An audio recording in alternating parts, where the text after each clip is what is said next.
दोस्तों, स्वागत है आपका हमारे चैनल आर के वर्मा में मुल्ला नसरुद्दीन की नई मजेदार बेस्ट कहानियां। मुल्ला नसरुद्दीन का हंगामा। दोस्तों, मुल्ला नसरुद्दीन सीधा उस दुकान पर पहुंचा जहां 2 महीने पहले उसने अपना असली परिचय देकर नयाज कुम्हार के लिए 400 तंके जुटाने के लिए नीलामी का सामान एकत्र किया था। उसी दिन से मुल्ला नसरुद्दीन से तुंदियल चाय वाले ने दोस्ती गांठ ली थी। उचित अवसर देखकर मुल्ला नसरुद्दीन ने उसे पुकारा। अली। अली ने चौंककर द्वार की ओर देखा। सामने खड़ी एक स्त्री को देखकर वह हकबकाया। सामने तो एक औरत खड़ी है, फिर यह मर्दाना आवाज कहाँ से आई? बुरके में से मुल्ला नसरुद्दीन पुनः बोला, अली, तुमने मुझे पहचाना नहीं? अल्लाह के बंदे, मुझे यूं न घूरो। क्या तुम्हें जासूसों की आशंका नहीं है? मैं हूं मैं। और फिर चारों ओर से नजरें बचाकर चाय वाला उसे चायखाने के पिछवाड़े एक भंडार में ले गया। वहां खाली केतलियां तथा ईंधन आदि रखा था। एकदम शांति थी वहां। धीरे से मुल्ला नसरुद्दीन फुसफुसाया, अली, मेरे गधे को तुम अपने पास रख लो। तुम इसे खिलाना पिलाना व तैयार रखना। मुझे कभी भी इसकी आवश्यकता पड़ सकती है। मैं आकर ले जाऊंगा। किसी को भी मेरा भेद पता नहीं लगना चाहिए। अली ने सावधानी पूर्वक द्वार बंद किया, फिर पलटकर पूछा, मगर तुमने यह जनानी पोशाक क्यों धारण की हुई है? इसलिए कि मैं महल जाऊंगा। चाय वाला चौंका, पागल हो गए हो क्या, जो जानबूझकर अपना सिर ओखली में देना चाहते हो? अली, मेरे भाई, यह काम मेरे लिए बहुत जरूरी है। तुम जल्दी ही समझ जाओगे कि ऐसी कौन सी मजबूरी है जो मैं यह जोखिम भरा कदम उठा रहा हूं। आओ मेरे दोस्त, मुझसे गले मिलो। न जाने।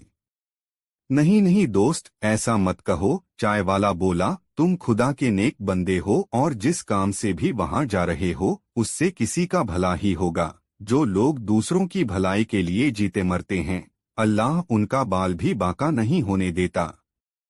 उसने आंखों में आंसू लिए गले मिलकर उसे विदा किया।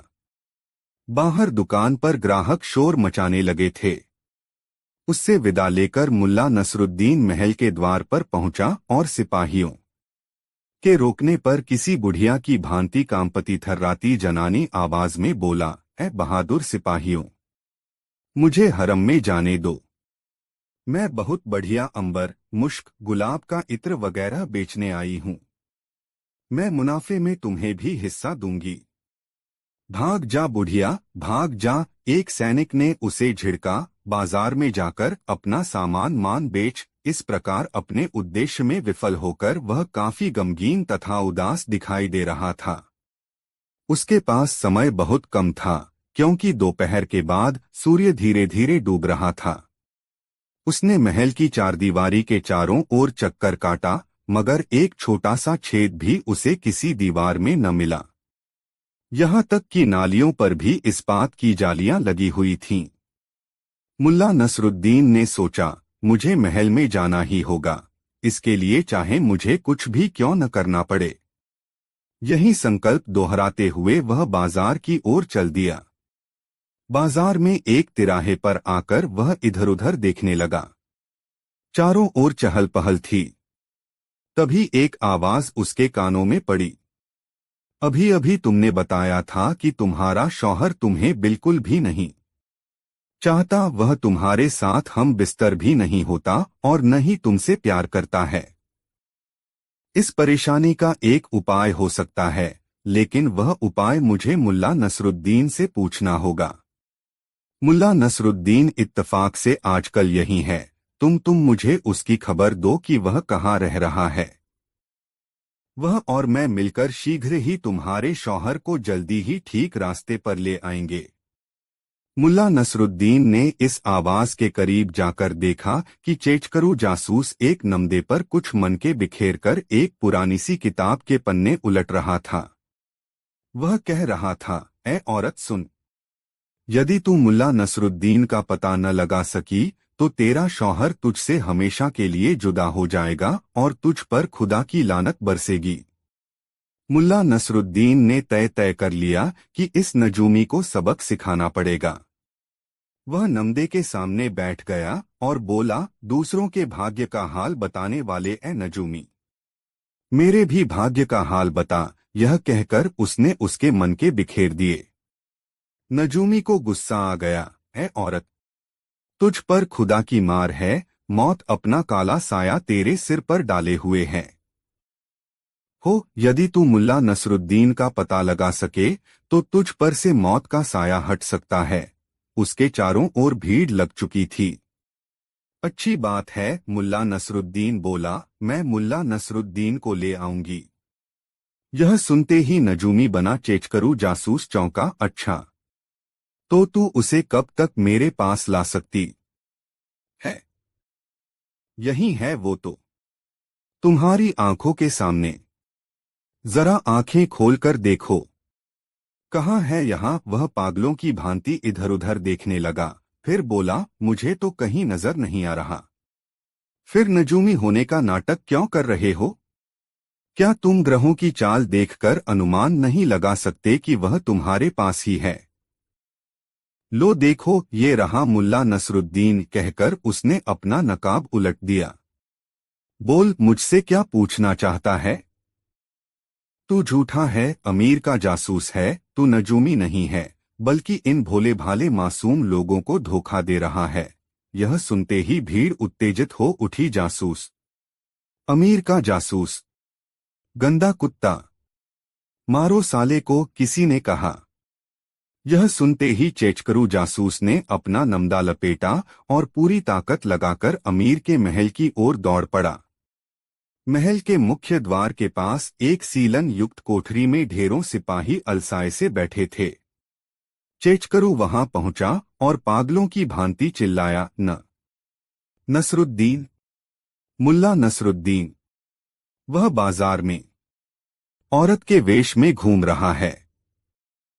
यह सुनते ही सारे के सारे सिपाहियों के जिस्म में जैसे बिजली सी भर गई। सभी ने अपने अपने हथियार संभाले और द्वार की ओर झपट पड़े। हर कोई एक ही बात कह रहा था, मैं पक दूंगा मुल्ला नसरुद्दीन को। यह इनाम मेरा 118 मुल्ला नसरुद्दीन होगा। 3000 तनके। यह इनाम मुझसे बचकर जाएगा कहाँ? जैसे ही सिपाही बाजार की ओर झपटे, वैसे ही चारों ओर हड़बड़ी मच गई। लोग जान बचाकर इधर उधर भागने लगे। औरतें अपनी इज्जत बचाने के लिए सिर पर पाँव रखकर जिधर मुंह उठा उधर ही भाग लीं। इस भगदड़ में न जाने कितने बच्चे नीचे गिरकर पैरों तले रुंध गए। एक सिपाही ने औरत का नकाब उलट दिया। औरत भय से चीख उठी। दूसरे सिपाही भी वहां मौजूद औरतों से कुछ इसी प्रकार की हरकतें कर रहे थे। चारों ओर चीख पुकार मच गई। पूरे बाजार में किसी भी औरत का नकाब सलामत नहीं बचा। सिपाही उनसे अश्लीलता की हद तक बदतमीजियां करने लगे थे। उनके साथ मारपीट, छेड़छाड़ और वस्त्रहरण जैसी अनहोनी घटनाएं घट रही थीं। कोई भी कुछ समझ नहीं पा रहा था कि आखिर माजरा क्या है। औरतें अपनी सहायता के लिए चीख रही थीं, बचाओ, अरे कोई तो इन दरिंदों से हमें बचाओ। एक भिश्ती अपनी बीवी को बचाने की कोशिश में सिपाहियों से भिड़ गया। उसे देखकर अन्य राह चलते और दुकानदार आदि भी औरतों को बचाने के ये सिपाहियों से जूझने लगे। सिपाही तलवारों से भीड़ को खदेड़ रहे थे। भीड़ भी अब हमलावर हो चुकी थी। वे सिपाहियों पर बर्तन, जूते, चप्पलें या और जो भी दसरी चीज हाथ में आती फेंक मारते। लोहारों ने लोहे की नाले उन्हें फेंक फेंक कर मारी। कुम्हारों ने अपने घड़े उनके सिरों पर फोड़ दिए। चाय वालों ने गर्म पानी से भरी केतलियां उन पर फेंकनी शुरू कर दी। अब जब पब्लिक भड़की तो सिपाहियों को अपनी जान बचानी भारी पड़ गई। चारों ओर हाहाकार मच गया। अमीर जो अपने महल में चैन की नींद सो रहे थे, इस शोरगुल को सुनकर चौंक पड़े। उन्होंने खिड़की खोलकर बाहर का नजारा देखा तो दंग रह गए। फिर घबराकर उन्होंने जल्दी ही उसे बंद कर दिया। अभी हलक फाड़कर वे किसी को पुकारने ही वाले थे कि बख्तियार घबराया हुआ दौड़कर भीतर दाखिल हुआ। उसके चेहरे पर हवाइयां उड़ रही थीं। उसने कांपते हुए अमीर के आगे सिर झुकाया। हाँ हुजूर, हुजूर। अबे आगे भी तो कुछ बोल कमबख्त। तोपे कहाँ पर तैनात हैं? अरसला बेग कहाँ मर गया?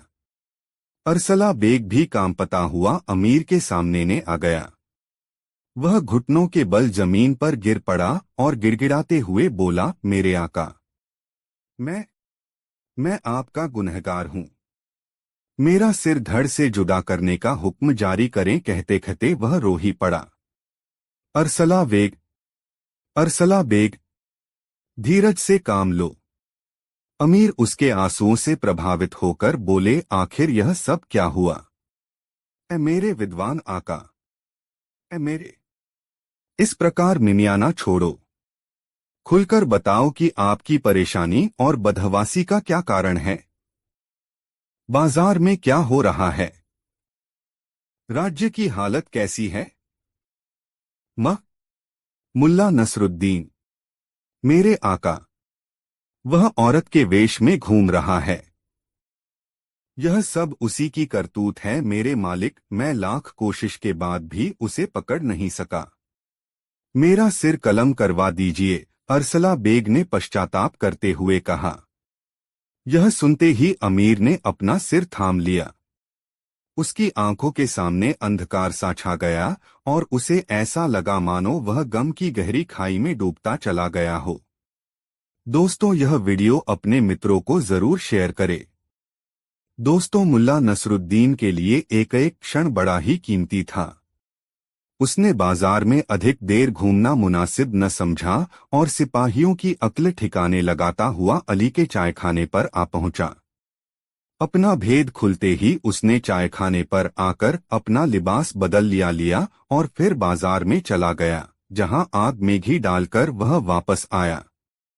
अभी वह अली से कुछ कहने ही जा रहा था कि एक कांपती हुई आवाज उसके कानों में पड़ी, हटो हटो, अरे भाई मुझे जाने दो, आखिर यहाँ हो क्या रहा है? मुझे जाने दो, मुझे महल में जाना है। महल, यह शब्द कानों में पड़ते ही मुल्ला नसरुद्दीन चौंककर पलटा। उसने देखा, झुकी पतली नाक व सफेद दाढ़ी वाला एक बूढ़ा ऊंट पर बैठा था। देखने में वह अरबी लगता था। उसकी पगड़ी पर एक विशेष चिन्ह अंकित था जो उसका आलिम होना सिद्ध करता था।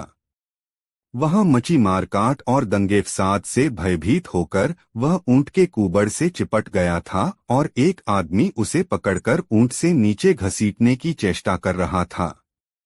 बूढ़ा बुरी तरह घबराकर चिल्ला रहा था। मुल्ला नसरुद्दीन ने समझ लिया कि इसी आदमी के माध्यम से वह महल में दाखिल हो सकता है। आगे बढ़कर उसने उसे उस व्यक्ति से बचाया, फिर उसके ऊंट को अपने गधे के पास बांधकर उसे अली के चायखाने में सुरक्षित ले आया। बाहर मचे हंगामे के कारण चायखाना खाली पड़ा था। अरे भाई, आखिर यहाँ यह सब क्या हो रहा है? गदर मच रहा है, गदर, मुल्ला नसरुद्दीन ने उसे और अधिक डराते हुए पूछा। आप कौन हैं और कहाँ जाना चाहते हैं? मुझे तो महल में जाना है, अमीर से मिलने। बुजुर्गवार मुल्ला नसरुद्दीन ने उसे समझाया। अमीर से मिलना इतना आसान नहीं कि आप गए और अमीर से मिल लिए। उनसे मिलने के लिए तो लोगों को हफ्ता हफ्ता भर प्रतीक्षा करनी पड़ती है।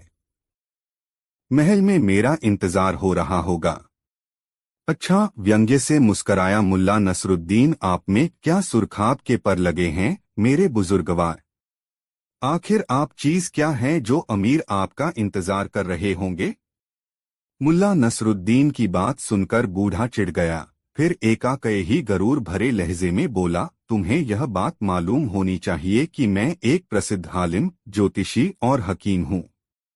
मैं बगदाद से अमीर की दावत पर ही यहाँ आया हूँ। ओह ओह, खुशामदीद ए आलिम शेख। मुल्ला नसरुद्दीन ने उसके सम्मान में सिर को हल्की सी जुम्बिश दी। मैं एक बार बगदाद गया था। वहां के सभी आलिमों को मैं जानता हूं। क्या मैं आपका शुभ नाम जान सकता हूं? अगर तुम बगदाद गए हुए हो तो तुम्हें अमीर के लिए की गई मेरी खिदमतों के बारे में भी पता होगा। मैं वही मशहूर आलिम मौलाना हुसैन हूं जिसने अमीर के लड़के की जान बचाई थी। मैं तो रहने वाला भी बगदाद का हूं। क्या कहा? मुल्ला नसरुद्दीन ने गहरा आश्चर्य व्यक्त किया। मौलाना हुसैन? क्या आप ही मौलाना हुसैन के नाम से जाने जाते हैं बुजुर्गवार? ए भले आदमी, मेरी बात सुनकर तुम्हें इतना आश्चर्य क्यों हो रहा है? मौलाना हुसैन ने हैरानी से पूछा। उसने सोचा कि शायद मुल्ला नसरुद्दीन उससे बहुत ज्यादा प्रभावित हो गया है। आथा अपनी शान में कसीदा पढ़ते हुए वह स्वयं ही बोला, विद्वता में अद्वितीय, वैद्यक तथा ज्योतिष शास्त्र में निपुण मशहूर आलिम मौलाना हुसैन मैं ही हूँ। लेकिन तुम देख रहे हो कि घमंड मुझे छू भी नहीं गया है। देखो, मैं तुम जैसे छोटे आदमी से भी कितनी आत्मीयता से पेश आ रहा हूँ। बुजुर्ग ने सोचा कि यदि मैं इसके सामने अपने आप को बढ़ा चढ़ाकर पेश करूंगा तो ये दूसरे लोगों के बीच और अधिक बढ़ा चढ़ाकर मेरी तारीफ करेगा। इस प्रकार इस मुल्क में मेरा मान सम्मान होने लगेगा। आम लोगों में होने वाली चर्चा जासूसों और भेदियों की मार्फत अमीर तक पहुंचती है। उसका ख्याल था कि इस प्रकार उसकी विद्वता का सिक्का जम जाएगा। इसी कोशिश में उसने अपने पुराने आलिम मित्रों के बहुत से वाक्य दोहराए और सितारों के योग व आपस में उनके संबंध भी बताने शुरू किए। मुल्ला नसरुद्दीन ने बड़े गौर से उसकी बातों को सुना।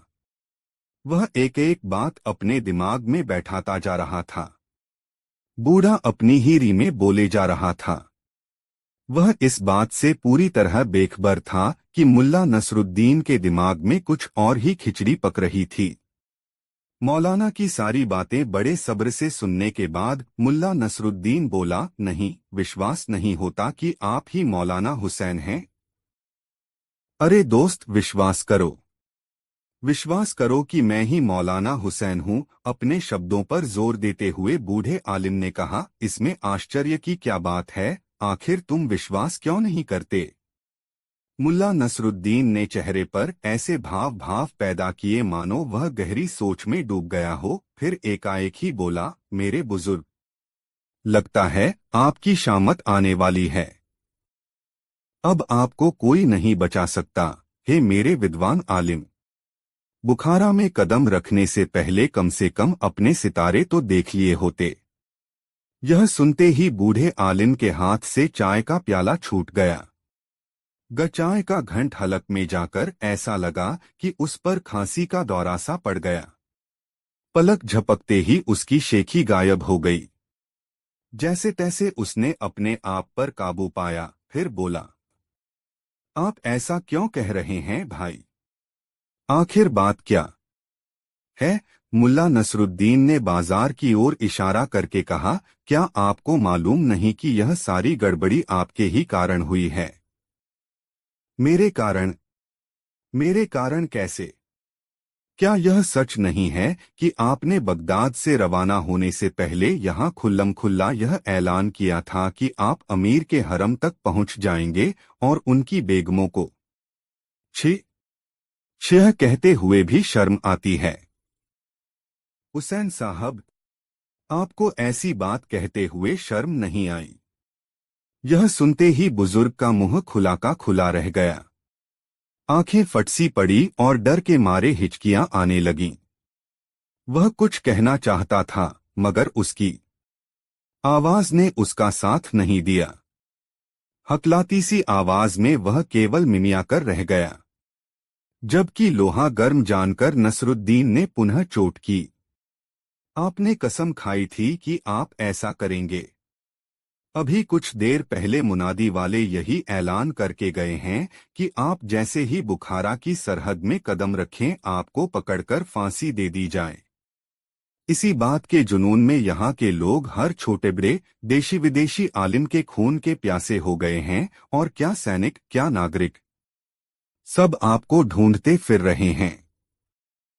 अभी कुछ देर पहले पिछले चौराहे पर लोगों ने इस्तांबुल के एक आलिम को जिंदा जलाने की कोशिश की। खुदा खैर करे हुसैन साहब, आपका अब न जाने क्या होगा। बूढ़ा आलिम बुरी तरह कराहने लगा।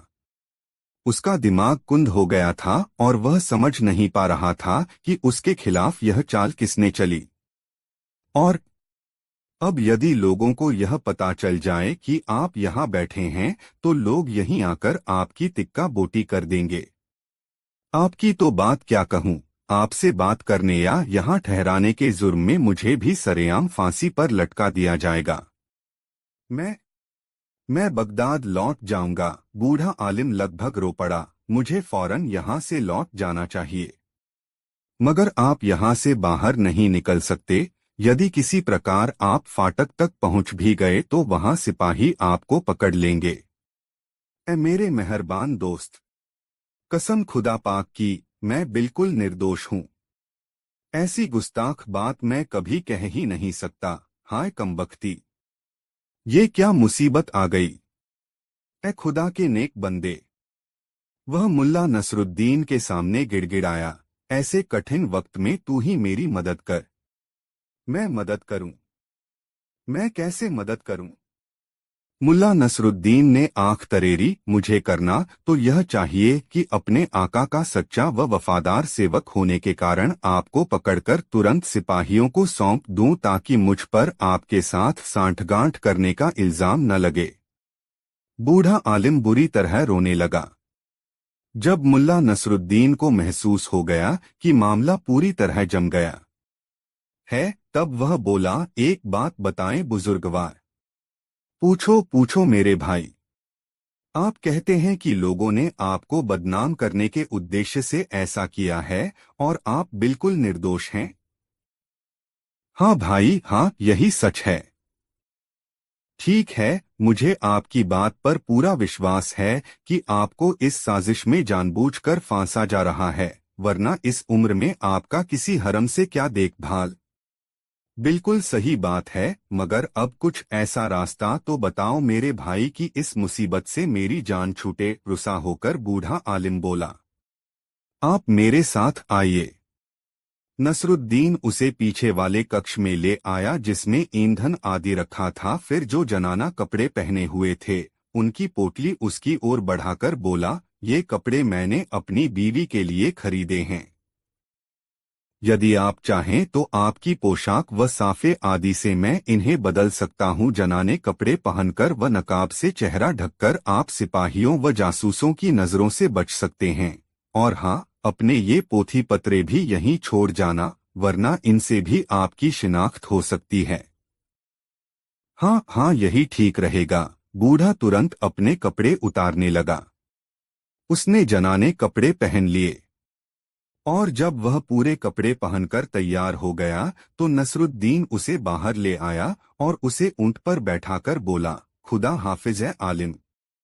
औरतों वाली मधुर व पतली आवाज में बोलना न भूलना। इधर आलिम की रवानगी हुई, उधर मुल्ला नसरुद्दीन की आंखें चमक उठीं। अब उसके लिए महल में दाखिल होने का रास्ता साफ हो चुका था। अब उसकी गुलजान का कोई बाल भी बांका नहीं कर सकता था। दोस्तों, यह कहानी आपको कैसी लगी कमेंट में जरूर बताएं। चार दोस्तों मुल्ला नसीरुद्दीन अपनी बेगम के साथ अपने पुश्तैनी मकान में रहता था। मकान बहुत पुराना था और जीर्णशीर्ण अवस्था में पहुंच चुका था। बरसात के दिन थे। आसमान में बादल छाए हुए थे। हल्की बूंदाबांदी हो रही थी। बुजुर्गों का अनुमान था कि कभी भी घनघोर वर्षा हो सकती है। बारिश के दिनों में मुल्ला नसीरुद्दीन की पत्नी परेशान रहा करती थी। छत से रिसाव होता रहता था। घर की चीजें बारिश के पानी से गीली होकर खराब होने लगती थीं। वह हर बरसात में मुल्ला नसीरुद्दीन को मकान की मरम्मत कराने के लिए कहती, मगर मुल्ला नसीरुद्दीन की कमाई इतनी नहीं थी कि वह अपने मकान की मरम्मत करा सके। इधर छत के रिसाव को लेकर मुल्ला और उसकी पत्नी के बीच रोज चकचक हो रही थी। जितनी जोर से वर्षा होती उतनी जोर से मुल्ला की पत्नी चीखती चिल्लाती। आज सुबह साइबान में उसका पाँव फिसल गया, तब उसने मुल्ला नसीरुद्दीन को खपती और निठल्ला कहकर कोसा। मुल्ला नसीरुद्दीन के लिए खपती और निठल्ला संबोधन असह्य हो गया और वह बारिश की परवाह किए बगैर अपने घर से बाहर निकल गया। बहुत देर तक मुल्ला नसीरुद्दीन गांव की गलियों में बेचैन सा घूमता रहा। गांव के एक कोने में उसने एक मकान बनता देखा तो यह जानने के लिए उत्सुक हो उठा कि आखिर एक मकान बनाने के लिए कितने पैसों की जरूरत होगी। वह मन ही मन कुछ सोचता हुआ निर्माण स्थल के पास चला आया। उस समय भी हल्की बारिश हो रही थी। मुल्ला नसीरुद्दीन पानी से तरबतर हो रहा था। मुल्ला निर्माणाधीन मकान के अहाते में घुस आया और छज्जे के नीचे आकर खड़ा हो गया, मानो वह पानी से बचने के लिए वहां आ गया हो। थोड़ी देर के बाद उसे पीछे से किसी ने टोका, तुम मुल्ला नसीरुद्दीन हो न? मुल्ला नसीरुद्दीन पीछे से आई आवाज सुनकर बैंक गया और पीछे मुड़कर देखा। उसकी आंखों के सामने एक संभ्रांत वृद्ध मुस्कुराता हुआ खड़ा था। उसकी सफेद शफ्फाफ दाढ़ी में अजीब सी चमक थी। बाल भी सफेद थे और भौहें भी सफेद थीं। वह चमकीला सफेद रेशमी लिबास पहने हुए था। मुल्ला नसीरुद्दीन ने गौर किया तो उसे उस वृद्ध की मुस्कान जानी पहचानी लगी। ज़ेहन पर जोर देने पर उसके मुंह से बेसाख्ता निकला, अरे आप कलीमुल्लाह चाचा। बूढ़े ने हंसते हुए हाँ की मुद्रा में गर्दन हिलाई और अपनी बाहें फैला दीं। मुल्ला नसीरुद्दीन भी दौड़कर उस वृद्ध से लिपट गया। यह इत्तफाक मुल्ला नसीरुद्दीन और कलीमुल्लाह दोनों के लिए सुखद था।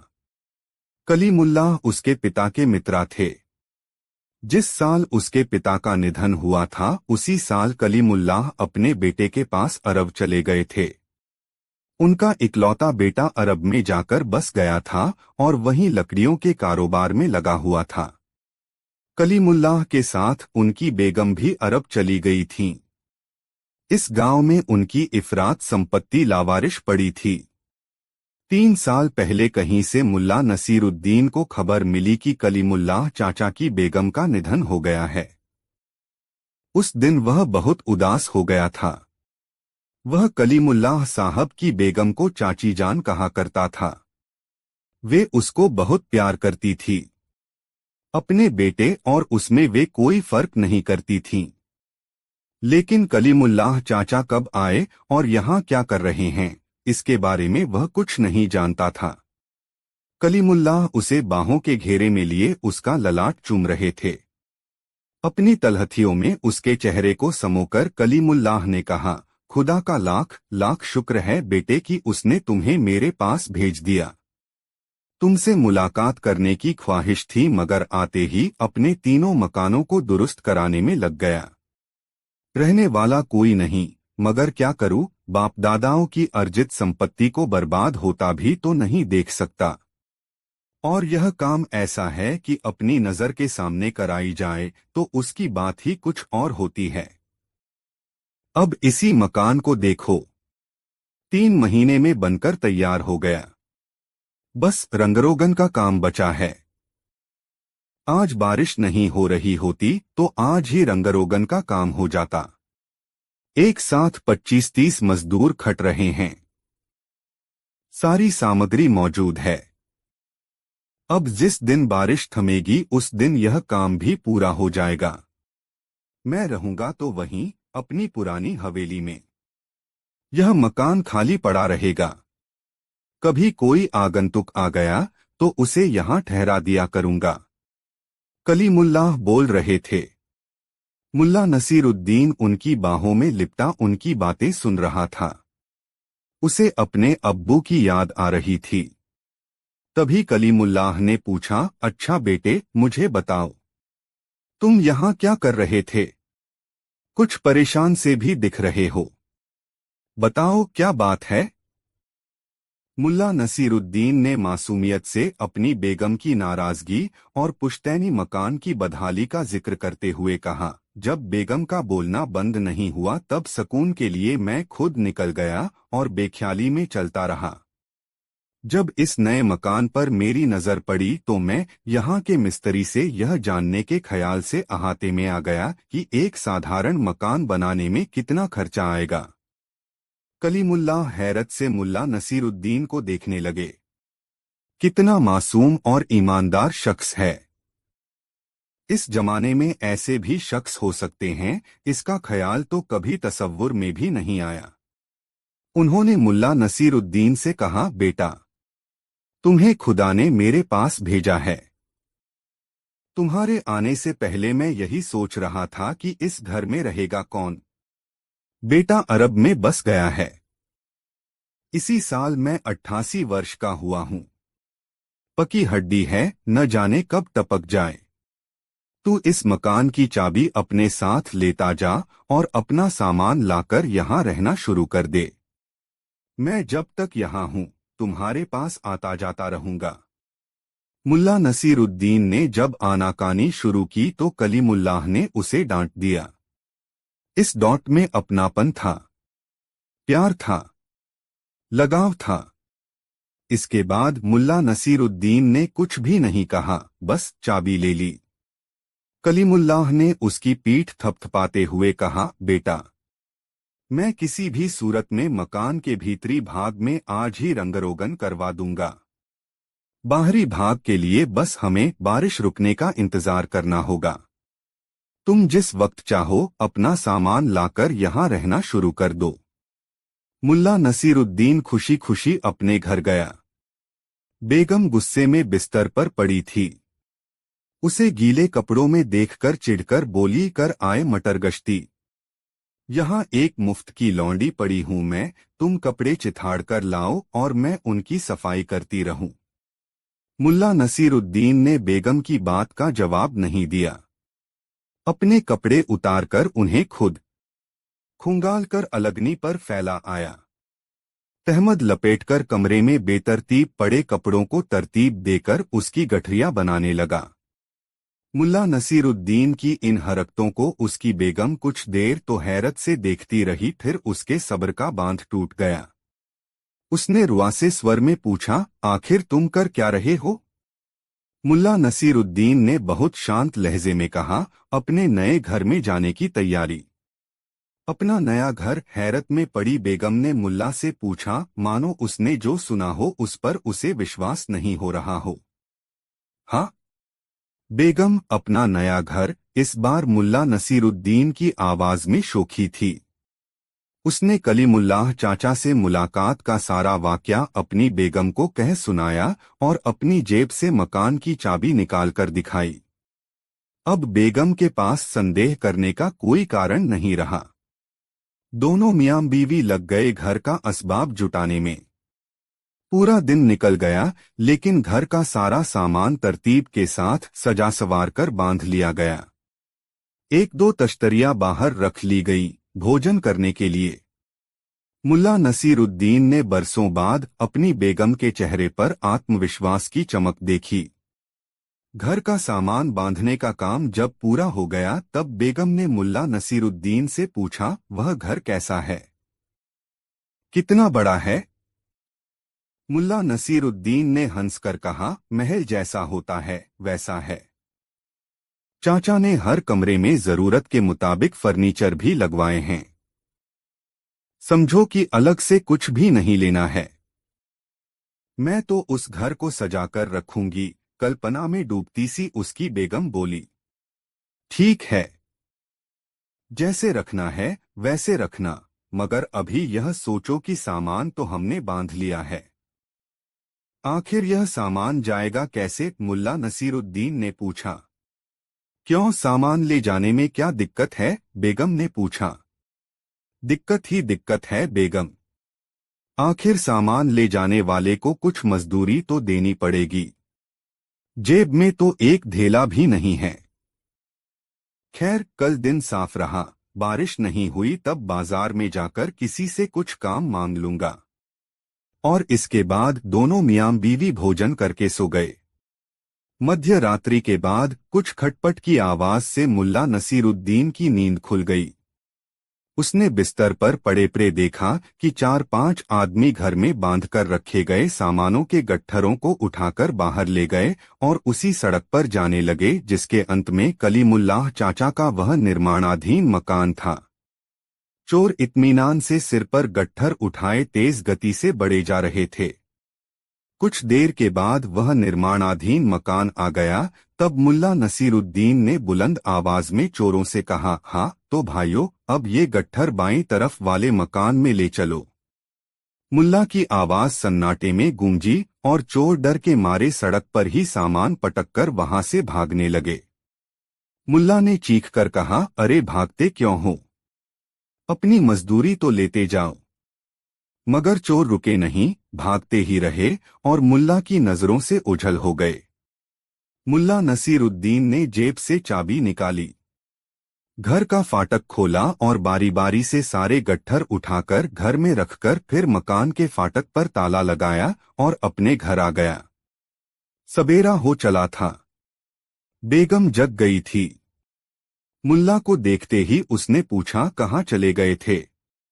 मुल्ला ने हंसते हुए कहा, सामान नए घर में रखने गया था। अब तुम भी चलो, वहीं हाथ मुंह धोना।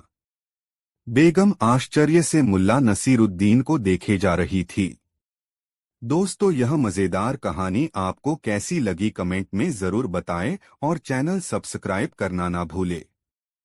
दोस्तों, मुल्ला नसीरुद्दीन बूढ़ा हो चुका था। जीवन जीने के उसके निराले अंदाज के कारण उसके पास लोगों की भीड़ लगी रहती थी। ये ऐसे लोग थे जिन्हें लगता था कि मुल्ला नसीरुद्दीन में कोई करिश्माई ताकत है जो उसे हर तरह की मुसीबत से महफूज रखती है। मुल्ला इन लोगों को समझाता रहता था कि उसमें कोई करिश्माई ताकत नहीं है, बल्कि और लोगों से उसमें केवल इतना फर्क है कि वह कुछ करने से पहले यह नहीं सोचता कि लोग क्या कहेंगे और करता वही है जो उचित हो, न्यायसंगत हो।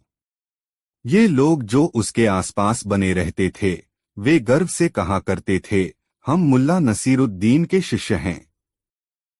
मुल्ला नसीरुद्दीन के बार बार कहने पर जब उसके ये शिष्य यह स्वीकार करने को तैयार नहीं हुए कि उसमें कोई करिश्माई ताकत नहीं है, तब एक दिन बहुत विचार करने के बाद उसने अपने शिष्यों को अपने पास बुलाया।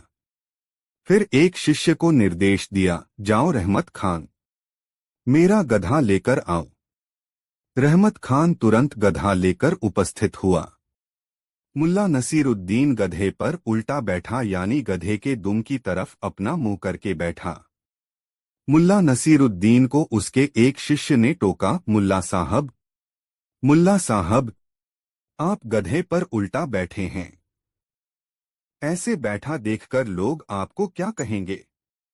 अरे अभी से इतनी बेसब्री क्यों? वक्त आने पर तुम्हें तुम्हारे प्रश्न का उत्तर अवश्य मिल जाएगा। बेसब्र मत हो, थोड़ा इंतजार करो, मुल्ला नसीरुद्दीन ने उस शिष्य को जवाब दिया।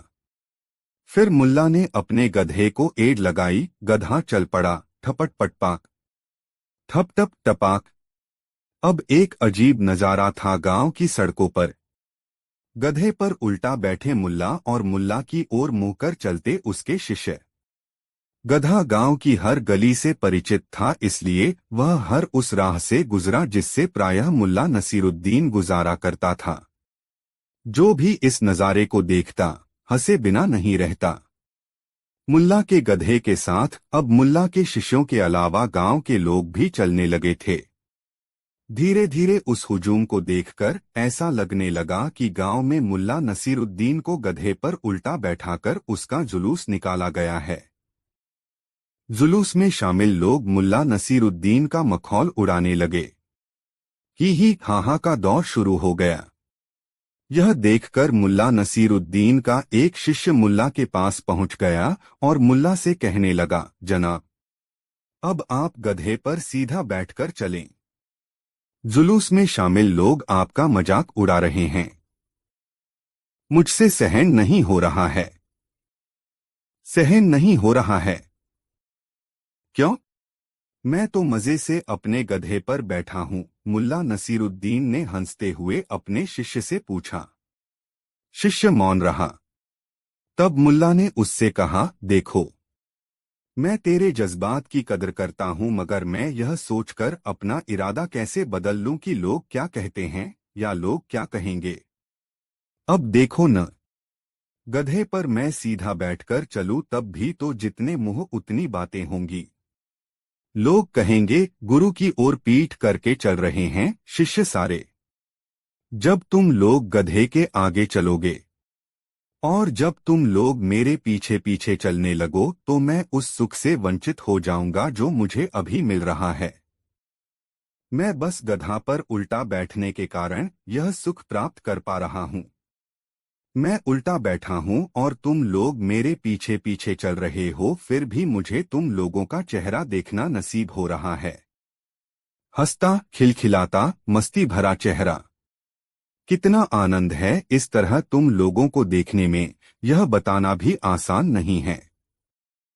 लेकिन ये लोग आपको मूर्ख कह रहे हैं, शिष्य ने खींचकर कहा। मुल्ला नसीरुद्दीन ने पूछा, तुम यही चाहते हो न कि ये लोग मुझे मूर्ख नहीं कहें? तो यह भी बहुत आसान बात है। मैं चीखता हूँ मुल्ला, तुम लोग नारा लगाओ मूर्ख है। मैं पुकारूं मुल्ला के शिष्य, तुम लोग चीखो मूर्खाधिराज। देखो, तंग करने वाली जमात खुद ब खुद इस भीड़ से निकल जाएगी। इसके बाद मुल्ला मूर्ख है और मुल्ला के शिष्य मूर्खाधिराज की जबरदस्त नारेबाजी होने लगी। देखते देखते उस भीड़ से तंग करने वाले लोग निकल गए। फिर मुल्ला के शिष्यों ने तय किया कि अब वे काम करेंगे उचित और न्यायसंगत काम। इस बात की परवाह नहीं करेंगे कि लोग क्या कहेंगे। दोस्तों, वीडियो को एक लाइक जरूर कर दे। 6 मुझे धन दो हे भगवान। बहुत मजेदार कहानी। दोस्तों, एक बार मुल्ला नसीरुद्दीन अपनी बेगम के साथ अपने ममिया श्वसुर मोहम्मद रसूख जिलानी के घर गया हुआ था। हर बार की तरह पूरी राजधानी में चर्चा फैल गई, मुल्ला नसीरुद्दीन आए हुए हैं। खबर सुल्तान के पास भी पहुंची। सुल्तान ने मोहम्मद रसूख जिलानी के घर आमंत्रण भेजा, मुल्ला साहब, कुछ दिन मुझे भी मेहमानवाजी का मौका दीजिए। सुल्तान का पैगाम मिलते ही मोहम्मद रसूख जिलानी बहुत खुश हुआ। उसके लिए यह इज्जत बढ़ाने वाली बात थी कि उसके भगिनी दामाद को सुल्तान ने अपना खास मेहमान बनने का आमंत्रण दिया है। वह उस दिन जहां कहीं भी गया या उससे मिलने जो कोई भी आया, उससे यह वाकया कह सुनाया, जानते हो, आज सुबह सुल्तान का खास आदमी मेरे घर मेरे भगिनी दामाद को बुलाने आया था। सुल्तान उसकी बड़ी इज्जत करते हैं और उसे अपना अतिथि बनाना चाहते हैं। यह सूचना धीरे धीरे पूरी राजधानी में प्रसारित हो गई। मामा के कहने पर मुल्ला नसीरुद्दीन भी सज-धज कर सुल्तान के पास चला गया। सुल्तान ने उसकी बड़ी इज्जत की और अपने मेहमान खाने में ठहराया। दूसरे दिन सुल्तान ने अपने दरबार में मुल्ला नसीरुद्दीन को खास शाही मेहमान के रूप में आमंत्रित किया और दरबारियों से उसका परिचय विद्वान पुरुष के रूप में कराया। उसने दरबारियों से कहा कि वे लोग चाहें तो मुल्ला नसीरुद्दीन से अपनी किसी भी शंका का समाधान पूछ सकते हैं। इस प्रकार दरबारियों ने मुल्ला नसीरुद्दीन से तरह तरह के सवाल किए और मुल्ला नसीरुद्दीन ने सभी सवालों का माकूल जवाब देकर सुल्तान के दरबार में अपनी हाजिर जवाबी की धाक जमा ली। सुल्तान भी मुल्ला नसीरुद्दीन की विद्वत्ता का कायल हो गया। जब सभी दरबारियों ने अपने अपने सवाल पूछ लिए तब दरबार में हल्की फुल्की बातें भी शुरू हो गई। अचानक सुल्तान ने मुल्ला नसीरुद्दीन से पूछा, मुल्ला साहब, यदि खुदा आपको मिल जाए और आपसे कहे मांगो, क्या मांगते हो? तब आप क्या मांगेंगे? मुल्ला नसीरुद्दीन ने हंसते हुए कहा, यदि ऐसा हुआ तो मैं अपने दोनों हाथ उठाकर कहूंगा, या खुदा मुझे दौलत बख्शो, मेरा दामन दौलत से भर दो। सुल्तान ने चकित होकर मुल्ला नसीरुद्दीन की तरफ देखा। उसे मुल्ला नसीरुद्दीन जैसे काबिल इंसान से यह उम्मीद नहीं थी कि वह खुदा से दौलत की मांग करेगा। उसने तो सोचा था कि मुल्ला ज्ञान, विवेक, बुद्धि जैसी कोई चीज मांगेगा, मगर मुल्ला तो आम इंसानों की तरह धन के लिए लालायत है। ऐसा सोचकर सुल्तान को अपनी श्रेष्ठता का बोध हुआ और उसने मुल्ला से कहा, अरे जना, आप भी दौलत के लिए ही दामन फैलाने वालों की पांत में खड़े हैं। मुझे तो यदि खुदा से कुछ मांगने का मौका मिला तो मैं कहूँगा, या खुदा, मुझे अक्ल बख्शो, बुद्धि दो, ज्ञान दो, विवेक दो। सुल्तान को बीच में ही टोकते हुए मुल्ला नसीरुद्दीन ने कहा, मैं जानता हूँ सुल्तान, आप सही कह रहे हैं। इंसान की फितरत ही ऐसी होती है कि वह अपने अभाव को दूर करने के लिए तत्पर रहता है। जैसे मेरे पास दौलत नहीं है तो मैं मांगता हूँ, मुझे दौलत दे दो।